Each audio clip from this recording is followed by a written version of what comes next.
Vegas knew. Vegas knew. I tried to tell you on Corbet's released on Monday that there was a reason Georgia was favored. Sports books were begging people to take Bama, just an injured Bama team. And that's what it was. I mean, you've got two pariahs in college football, two five-star laden rosters, basically as close to NFL teams battling back and forth that you get, except Bama was playing true freshmen against, much older five stars, right? Because John Mechie was injured during the SEC championship game. And then you also had Jamison Williams, unfortunately, getting injured in the middle of the national championship. And then Bryce Young just couldn't throw to anyone, and the pick six sealed it. Stetson Bennett, got to give credit where credit's due. He came in, had the awful game. Well, not awful, but played poor in the SEC championship, bounced back, absolutely ripped apart Michigan, a solid defense. And then he took out Bama. I mean, that's why he was the offensive player of the game last night. Did not throw interceptions, made big time plays. The offsides call, the awareness that he had that free play, chuck it up, go let his receiver make a play. George Pickens, who I think is going to be an elite receiver at the next level, making that incredible catch and the body awareness to kind of just wrap it around up tight to his chest as he's falling to the ground after a great route and a great leaping catch. So there you go. I mean, it was Bama was hurt. You're going to see these two teams next year. I think you already see the odds coming out. It's Georgia, Bama, Ohio State. I think it's going to be one of those three, right? When it's all said and done, Georgia and Bama do not play each other during the regular season. Checking out their schedules, I imagine they are going to end up facing each other in the SEC title again, because why not? They've got, is it going to be Stetson Bennett again? If not, they've got this dude, Brock Vandergriff, who's like one of the top recruits in the nation. He just registered this year. And then, of course, Bryce Young, the reigning Heisman winner, is coming back for his junior year. So why not? It's going to be interesting. Alabama, I think their hardest game, like they play Texas. I don't think Steve Sarkisian's not knocking out Bama. I'll tell you that much. And even if they do, that's so early in the season that Bama is going to be able to go on a run and sneak into things once again. So looking ahead, yeah, those are the three. It's the rich get richer playoff for now, staying the same 14 playoff, as it was announced that they could not come to a resolution on expanding it. They will eventually, but at the moment now, it looks like it's sticking with 4. Boston College, just some quick thoughts there. I think I saw one guy had them in the way too early top 25, slotted them in at 24. That'd be awesome. Looks, BC's returning. Jerkovic, obviously. Zay Flowers. They've got a 4-star receiver coming in that's going to be likely going to break into an already deep receiving room. Pat Garwo, the third's returning. Offensive line loses some people, but they get in 4 stars. It's going to be a young line, but I think a better one overall once they get more reps together. And Mahogany is coming back, who is going to lead that line offensively. So you will have a combination of experience and young talent, and then you obviously have the deeper offense with Jerkovic, Zay Flowers, Garwo. I mean, Boston College here's what I'm hoping for. You get 6 wins. What was it? So, I mean, 6 wins in a disappointing year filled with injuries. You lose your starting quarterback and you have a walk-on, Dennis Grosel, play like a walk-on. I'm hoping for 9 wins. I need to see at least 7 to know that because this is a good team returning, right? I need to know that this is headed in the right direction. I'm confident it is. I'm going to need 7 wins next year. Looking at the schedule, it's kind of tough. I feel like this year was the one in an open ACC with Clemson down. This was the year you showed, right? Pittsburgh and Wake Forest were able to go to the ACC title. Boston College missed out because of injury. That's tough. The road is harder next year. So tougher games on the road in the ACC next year. And, the Rutgers, they're going to open up the season at home against Rutgers. That's not a slouch game. That's a Power 5 opponent there, let alone that it is Rutgers. But who knows?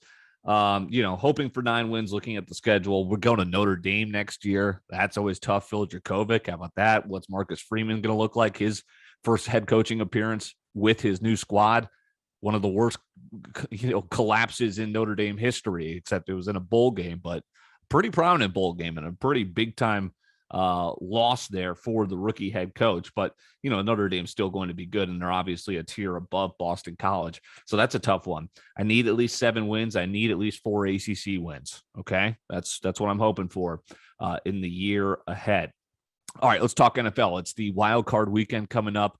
It's going to be awesome. Let's take a look at some matchups here as we've got really interesting matchups coming in. I will give you some upset picks potentially here, and then maybe take a look at some line movement here early in the week.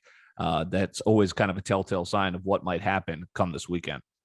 Well, I thought last week that the Colts were going to be a team that could possibly do something in the playoffs, and then lo and behold, they don't even make it there because they lay an egg against the Jacksonville Jaguars. Carson Wentz becomes a laughingstock again. The Eagles win the trade, trading Carson Wentz. The Colts, I mean, the NFL, it's changing on a week-to-week basis. Remember when the Broncos and the Panthers were looking like when Sam Darnold was leading the league in rushing touchdowns and how quickly the seasons fall apart? You got the Colts. People were saying, were they the best team? Are the Pats the best team? Pats make the playoffs, but now no one's really talking about them winning the Super Bowl anymore. But who knows? So again, it's pretty wide open. So let's take a look at some possible matchups here. I couldn't believe this, but the Raiders with that crazy, first of all, the tie, the potential tie between the Chargers and the Raiders. Crazy. I thought the fix was in. It was such a viral thing. It was like, what? If somehow the Jaguars beat the Colts, like people knew going in, if this was a thing, there's no way the Colts are going to lose to the Jaguars. Wait a second. It happens. Steelers in OT, they win, beat the Ravens. And okay, it's on. There were like, you're seeing slips. People are placing bets like $5 to win thousands of dollars for the Jags money line and for the Raiders Chargers to end in a tie. Most improbable fourth quarter, final minute, Justin Herbert on 4th and long after 4th and long wills his team to the end zone. Brandon Staley, who loves, going for 2, going for it on 4th down, doesn't go for 2 there, sends it to OT. And you see both, as time is winding down, both coaches looking at each other. Hey, what's going on? Are we doing this? We're both in. Why not? Because even if you do kick the field goal, right, with Carlson, which they ended up doing because Staley calls the timeout, which everyone's up in arms. What the hell are you doing? What if that kick is blocked and the Chargers take it back for a touchdown? Then we're laughing at the Raiders coach for, being a buffoon. Why not take a knee there? But they make the field goal. Raiders take out the chart. Like, there was so much money. Sportsbooks would have taken a bath if that ended in a tie. And all of a sudden you get this improbable timeout, which leaves Al Michaels and Chris Collinsworth speechless on the air. And, I love putting on the tinfoil cap. Sportsbooks make the call. Hey, we can't have this. This is unbelievable. We can't take this bath right before the playoffs. My goodness, on something as crazy as this. Brandon Staley calls a timeout, and they just make him the scapegoat. Hey, say something about defensive packages. What? You have the worst run defense in the league, and you wanted to call a time. The only thing on your side there is time running out, and you want to give extra time for the Raiders. They were going to kneel it down until you called the timeout, and they're like, all right, shit, why not? Let's do this. Very fishy ending. And, I'll take it even one step further. Does the NFL what's better ratings hit? A legendary franchise like the Steelers in the playoffs? Steelers Chiefs, are you kidding me? Big Ben's one last ride. The Chiefs are going to demolish the Steelers. Might be closer than double figures, which is what the point spread is right now. But Big Ben, Herbert against Mahomes is going to be great too. But we're going to see that for decades to come. They're in the same division. Why not get Big Ben and potentially his last year in there? You potentially get a bigger ratings draw there in that first round matchup than you do with a rematch between Herbert and Mahomes, which could be the lead for the next 2 decades, the way those two guys slinging around. So tinfoil hat conspiracy theory time, but the Raiders get in, and then all of a sudden the Raiders are the 5 seed, which is crazy. Raiders over Cincy? Cincinnati's the team. Zach Taylor, we're firing him, then all of a sudden he gets Joe Burrow, Jamar Chase, and now they're an elite team. I think that is probably, this was kind of my thinking too. I thought the Colts, when it lined up last week, could take out the Bengals. I think the Bengals are obviously very talented and very fun to watch, but I think they're susceptible. Could it be the Raiders? I don't know. I think it's a little bit too many points. I think it opened at 6.5. It's already down to 5.5. Watch out for that potentially. Raiders and Cincinnati. Again, I would like to think Cincinnati is the better team. The Raiders have a negative point differential, but a lot of those were blowouts, right? That point differential in the NFL, I think, is a little less indicative because you only have 17 games as opposed to like you got the averages in NBA And in the NHL, you got kind of puck differential on goals and goals allowed with a lot more games as opposed to just 16. But we'll see. Raiders Cincinnati is going to be interesting. Cincinnati's got a pretty nice home. Like they have been striving for what they've been feeling now this season is like an offense that people should be scared of. That stadium is actually, I think they will have a great home field there, even with the Raiders coming to town. So that's going to be a fun matchup to watch. Bills, Patriots, round 3. You're going to get 2 of the top defenses in the NFL. Saints might have had statistically the best by the end of the season, but they get left hanging to dry as the only 9-8 team to miss the playoffs on the NFC side. So the 2 best defenses are going to go at it here in the Patriots and the Bills. And, one's going to be left here without making it past the first weekend, which is crazy. So they split the season series. They both won at each other's places, right? Bills will be hosting. I like the Bills. I think the Bills and the Buccaneers are the 2 most talented teams in the NFL this season. And I just think the Bills are going to be able to get it done. I trust Josh Allen, who's been here a couple of years now, a little bit more than Mac Jones, who's a rookie, even though obviously you got to trust Belichick for what he's done throughout his historic career. Tampa Bay over Philly. Next question. Nick Sirianni. This would be, I would be stunned. This would be the shock of, I think everyone's look, the year the Eagles won the Super Bowl, right? They were written off as the worst team entering the playoffs under Nick Foles. So can that, will lightning strike twice? Who knows? Remember, they beat Brady in that Super Bowl. Now they're going to have to do it in the first round. Tampa, Philly. I like Tampa. 49ers, Dallas, I think is going to be a great game. Right now, the line was 3.5. It's now at 3. I think that's because it's at Dallas, but the 49ers are going to travel well. Their fans traveled well to LA. I just don't trust Jimmy G. I don't trust Shanahan, but I think the 49ers certainly have an ability to win a playoff game. Now you're going against the Cowboys, who lead the NFC in point differential. But again, is that because they play in the NFC East, arguably one of the weaker divisions? So again, we'll see what you take there. 49ers, Dallas, I think either could move on from that game. I think it's going to be a fantastic one. Kansas City wins, but does Pittsburgh cover? A lot of points there. Is Big Ben? I mean, yes, yeah, heroic finish. What a game. It was the worst game ever. Big Ben against the Browns. I expect, I would like to think there's a storybook finale here. Are they going to topple the Chiefs? Are they going to keep it close? I don't know. I don't know if they could. The defense certainly plays. I don't know if it'll happen with Big Ben throwing, 3 yards at a time. But if Najee Harris plays like he did against the Browns and exposes the Chiefs a little bit, is that Chiefs defense for real like we saw during that hot stretch to end the season? Kind of lapsed a little bit against the Bengals, but can they get back on track against the Steelers? That should be very winnable for Kansas City, but I think a little bit too many points that Vegas put out there. And then lastly, Rams Cardinals, round 3. I think that's a coin flip too. Matt Stafford is playing really poorly lately, really poorly. Rams, Sean McVay coughs up a halftime lead for the first time in his career, allows the 49ers into the playoffs. Are the 49ers going to make it farther than the Rams? That's a possibility.